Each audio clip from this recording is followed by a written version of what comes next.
Hello guys, and welcome back to another video. In this tutorial, I'll show you how to turn uploads over Wi-Fi only on or off in the YouTube app on your iPhone.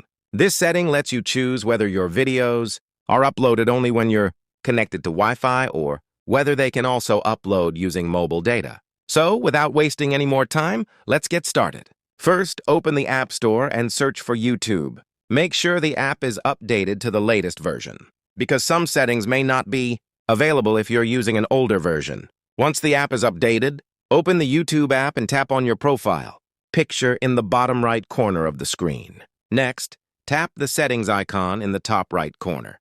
Now scroll down and tap on Uploads. Here you'll find the Upload over Wi-Fi only option. If you turn it on, your videos will only upload when your iPhone is connected to a Wi-Fi network, which can help save your mobile data. If you turn it off, your videos can upload using either Wi-Fi or your cellular data connection, depending on your network. And that's all there is to it.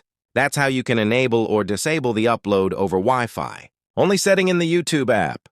If you found this video helpful, don't forget to leave a like, subscribe to the channel, and turn on notifications for more YouTube and iPhone tutorials. Thanks for watching, and I'll see you in the next video.